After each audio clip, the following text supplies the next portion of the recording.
स्वामी अड़गड़ान के चरणों में सादर वंदन सादर प्रणाम। 72वां श्लोक। एषा ब्राहि स्थितः पार्थ न एनान् प्राय विमुह्यते स्थित्वाश्यमन्तकाले अपि ब्रह्मनिर्वाण क्षति। पार्थ, उपयुक्त स्थिति ब्रह्म को प्राप्त हुए पुरुष की स्थिति है। समुद्रवत उन महापुरुष में विषय नदियों की तरह समा जाते हैं। वे पूर्ण संयमी और प्रत्यक्ष परम तत्वदर्शी है। केवल अहम ब्रह्मास्मि पढ़ लेने या रट लेने से यह स्थिति नहीं मिलती। साधना करके ही इस ब्रह्म की स्थिति को पाया जाता है। ऐसा महापुरुष ब्रह्मनिष्ठ में स्थिर हुए शरीर के अंतकाल में भी ब्रह्मानंद को ही प्राप्त होता है। धन्यवाद। निष्कर्ष। प्रायः कुछ लोग कहते हैं कि दूसरे अध्याय में गीता पूर्ण हो गई, किंतु यदि केवल कर्म का नाम मात्र लेने से कर्म पूरा हो जाता, तब तो गीता का समापन माना जा सकता है। इस अध्याय में योगेश्वर कृष्ण ने यही बताया कि अर्जुन, निष्काम कर्मयोग के विषय में सुन, जिसे जानकर तू संसार बंधन से छूट जाएगा। कर्म बंधन में तेरा अधिकार है, फल में कभी नहीं।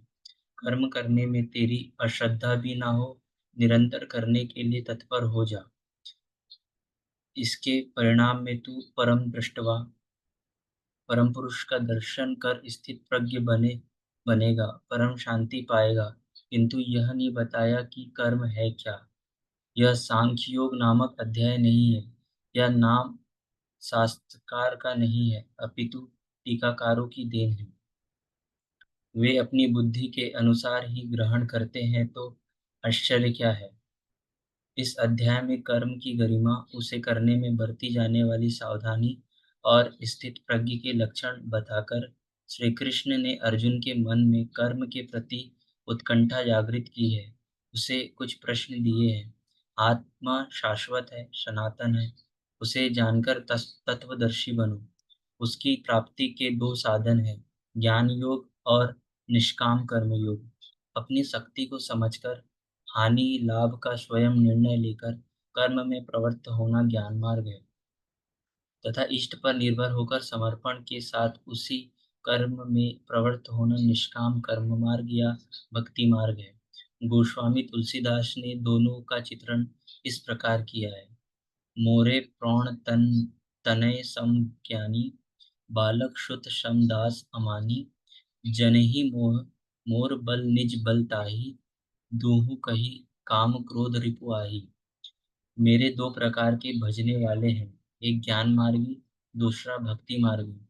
निष्काम कर्म मार्गी या भक्ति मार्गी शरणागत होकर मेरा आश्रय लेकर चलता है। ज्ञान योगी अपनी शक्ति सामने रखकर अपने लाभ हानि का विचार करके अपने भरोसे पर चलता है, जबकि दोनों के शत्रु एक ही है। ज्ञान मार्गी को काम क्रोध आदि शत्रुओं पर विजय पाना है। निष्काम कर्मयोगी को भी इन्हीं से युद्ध करना है। कामनाओं का त्याग दोनों करते हैं और दोनों मार्गों में किए जाने वाले कर्म भी एक ही है। इस कर्म के परिणाम में परम शांति को प्राप्त हो जाओगे। लेकिन यह नहीं बताया कि कर्म है क्या। अब आप भी समक्ष कर्म एक प्रश्न है। अर्जुन के मन में भी कर्म के प्रति जिज्ञासा हुई।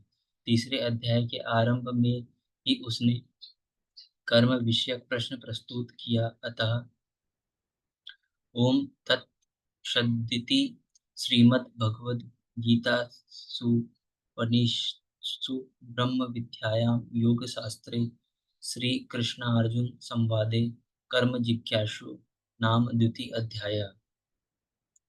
इस प्रकार श्रीमद् भगवत गीता रूपी उपनिषद एवं ब्रह्म विद्या तथा योग शास्त्र विषय श्री कृष्ण और अर्जुन के संवाद में कर्म जिज्ञासा नामक दूसरा अध्याय पूर्ण हुआ।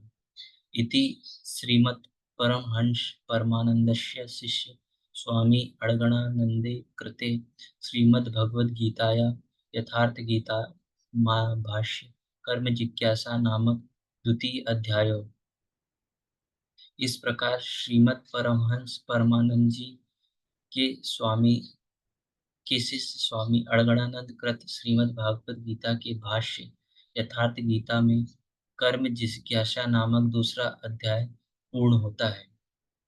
हरि ओम तत्सत।